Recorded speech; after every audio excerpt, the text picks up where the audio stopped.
Hello, this is Mrs. Fawns, and we are going to look at our first reading passage.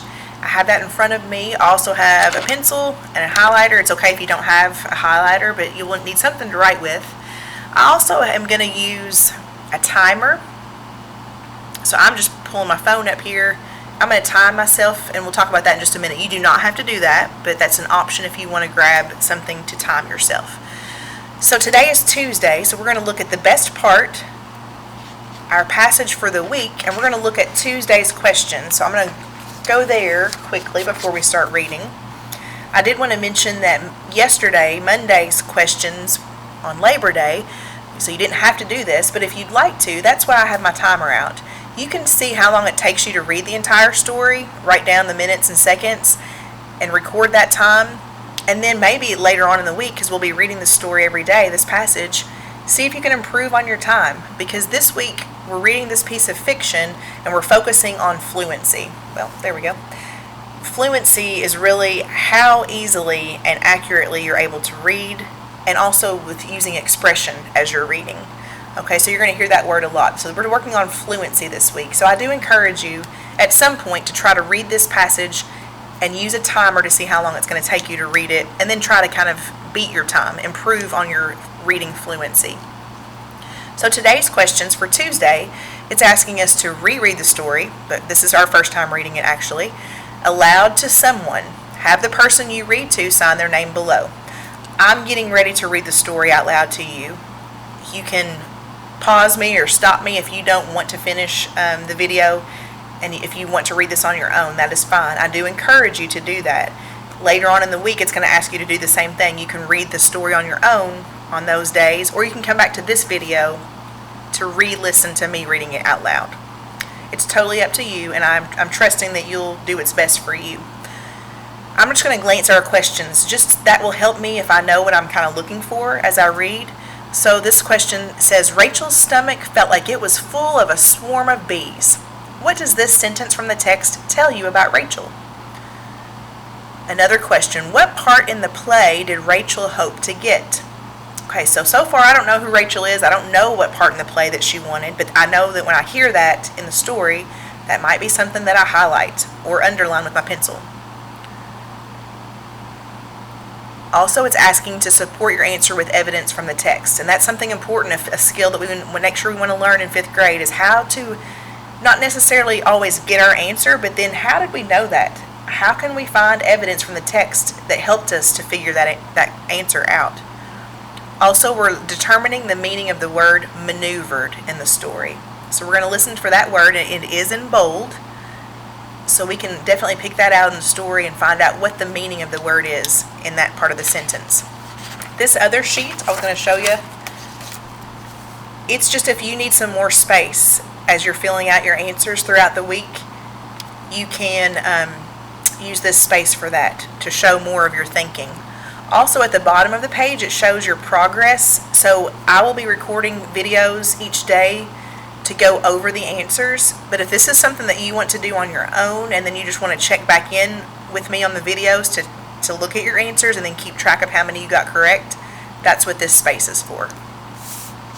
Okay, so we're going to go back to the top of our packet. I'm going to read the best part, and again, if you want to watch this again, you can come to the 4-minute mark of this first video each day to listen to this being read aloud. Rachel knew all the lines to the part of the princess by heart. Mom had tested her all weekend. You have this, her dad said, smiling. Even her little brother Adam clapped. Rachel is princess. Princess, Dad corrected, passing Rachel the orange juice. Rachel, princess, Adam said. For a 2-year-old, that was high praise. By audition time later at school, Rachel's stomach felt like it was full of a swarm of bees. Her tryout was next. I'm going to pause because I know that sounded familiar. Rachel's stomach felt like it was full of a swarm of bees. I remembered that from our questions. Her tryout was next. She stood in the hallway outside the auditorium, clearing her throat over and over again. Break a leg, said her best friend Destiny as she came out through the door. I think I bombed. My voice came out all cheerful and high, not scary and witch-like. I'm sure you did fine, said Rachel. Destiny wanted to be the evil sorceress. She'd been practicing a raspy voice for weeks. The school stage had never seemed so big and empty before. Mrs. Page and Mr. Benavides were sitting in the front row. You can begin, said Mr. Benavides. Rachel stood, knees knocking together. Her throat felt like it was squeezing shut. She took a deep breath and began. What? I've never seen this kind of flower in the palace garden. The words came out low and croaky. She couldn't help it. Rachel laughed nervously.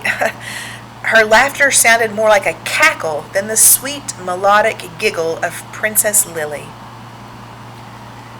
Maybe we both didn't do as bad as we think we did, Destiny said over lunch the next day. Mrs. Page says she'll post the cast list on her door at the end of the day. Rachel dipped her soggy French fry in a puddle of ketchup, as if she could drown it. I'm so nervous, she admitted. I don't feel like eating lunch. Well, I can.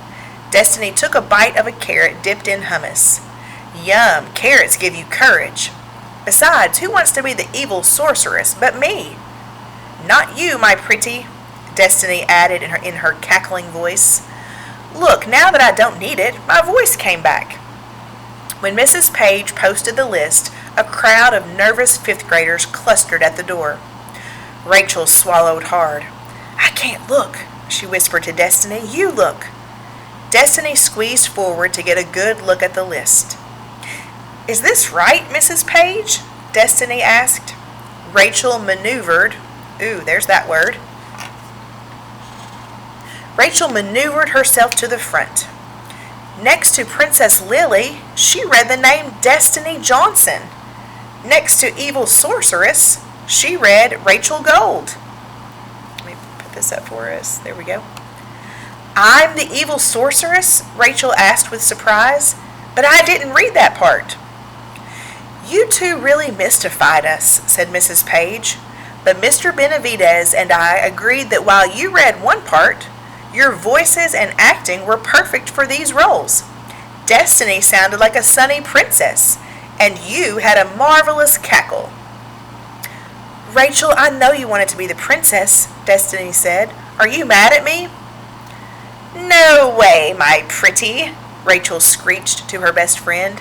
You'll make a great Princess Lily. I hope so, said Destiny. I think I'm going to start eating carrots at breakfast, lunch, and dinner. Me too, said Rachel. There is one small problem with my part, though. My little brother could barely pronounce princess, and now he has to learn how to say evil sorceress. Okay, so that took me about 4 minutes to read.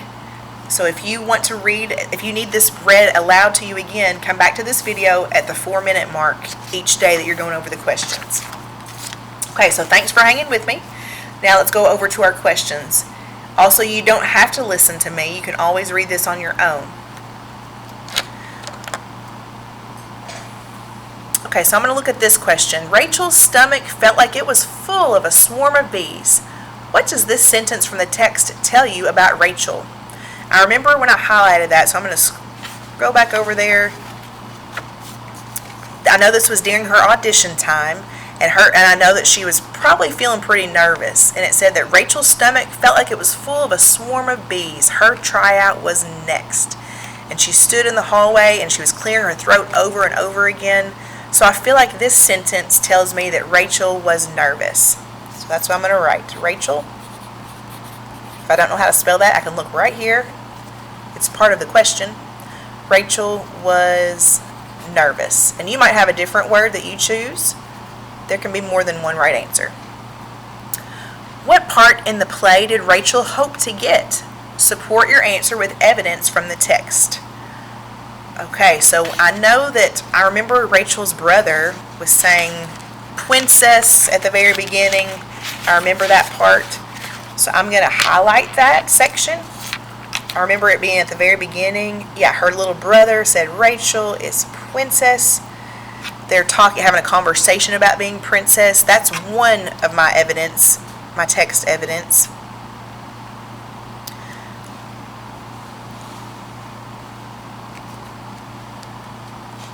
Also, I'm just kind of scrolling through here and skimming through. Her laughter sounded more like a cackle than the sweet melodic giggle of Princess Lily, because she wanted the part of Princess Lily.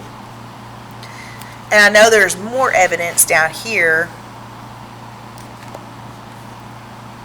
when they were talking about who got the part and things like that. So there's definitely more than a few places that you could highlight to find evidence that Rachel was hoping to be princess. You could put Princess Lily if you want. I'm just going to put princess. And again, if this does not give you enough place to write, you can always go to this last page where you have more room.